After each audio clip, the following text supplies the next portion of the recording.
আমরা যারা পেজ নিয়ে কাজ করি আমি মনে করি তাদের আত্মীয়-স্বজনরা যদি পেজে কোনো রকমভাবে কোনো খোঁজখবর না পায় সেটাই হয়তোবা ভালো হবে। যদি খোঁজখবর পেয়ে যায় তাহলে সংসারে অনেক বড় পরিমাণের অশান্তি বেঁধে যাবে।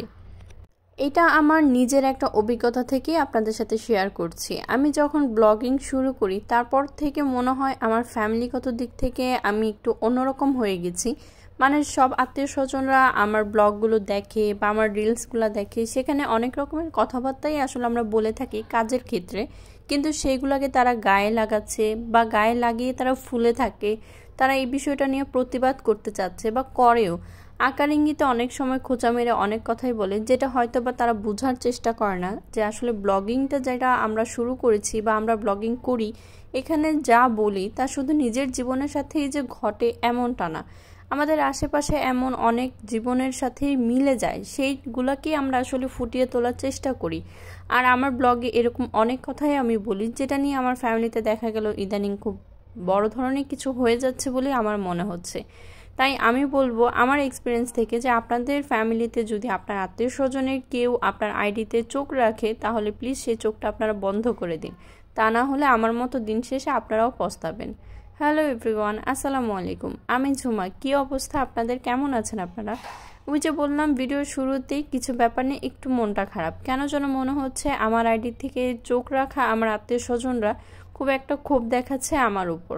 সংসারে হয়তো একটু ঝামেলা হয়েও যেতে পারে, দোয়া করবেন এমন কিছু যেন না হয়। কারণ আমি আমার এখানে যেই সমস্ত কথাবার্তাগুলো বলে থাকি সেগুলো হচ্ছে আমার কাজের ক্ষেত্রে। সবই যে আমার ফ্যামিলির কথা বা আমার কথা এমনটা না।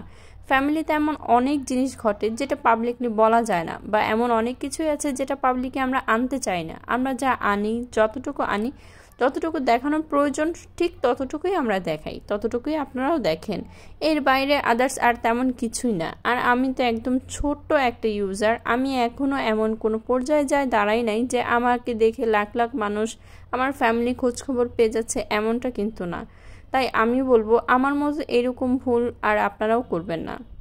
সকালে নাস্তা শেষ করে দুপুরের জন্য একটু লটকা শুটকি ভুনা করেছিলাম, দুপুরে সেটা দিয়েই খাওয়া হয়ে গেছে। আর বিকালবেলা একটু ডাল ভিজে নিচ্ছিলাম, কারণ ভাবলাম আজকে একটু মেঘলা আকাশ, মানে মনে হচ্ছে যেমন শীত চলে আসতেছে এইরকম একটা ভাইব।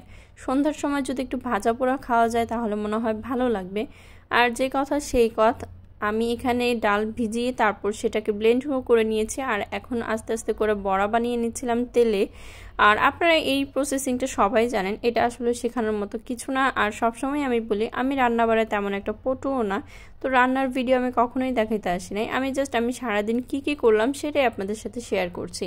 আমার আত্মীয় স্বজনদের দৃষ্টি আকর্ষণ করছি, যদি আমার ভিডিও দেখে আপনাদের ভেতরে অন্য কোনো রকমের কথাবার্তা বা অন্য কোনো কিছু আপনাদের মাথায় ঢুকে, তাহলে প্লিজ আপনারা আমাকে ব্লক করে দিবেন, আমার ভিডিওতে আসবেন না। কারণ এটা আমার কাজের জায়গা, এখানে আমি অনেক রকমের কথাই বলে থাকতে পারি। সেটা সমস্ত কিছুই যে আপনাকে বলছি বা আপনার ফ্যামিলিকে নিয়ে আপনাদেরকে নিয়ে বলছি এমন কিছুই না। তো প্লিজ আমি আবারও রিকোয়েস্ট করব আমার পেজটাকে ব্লক করে দিবেন, আর এটা আমার কাজে যায়, আমাকে কাজ করার সুযোগ করে দিবেন। দেখতে দেখতে এখানে আমি সুন্দর মতো সবগুলো পেঁয়াজও ভেজে নিচ্ছিলাম। আর মনটা আজকে ভীষণ খারাপ, কেন যেন মনে হচ্ছিল যে আমি কাজ করতে এসেও এখন মনে হচ্ছে ভালো করি নাই, এখানে না আসলেই হয়তো বা ভালো হতো। তারপরেও চলে এসেছি, এটার একটা পর্যায়ে যাওয়াটাও মনে হয় দরকার। তো যাই হোক, এই ছিল আজকে আমার ভিডিও। সবাই ভালো থাকবেন, সুস্থ থাকবেন।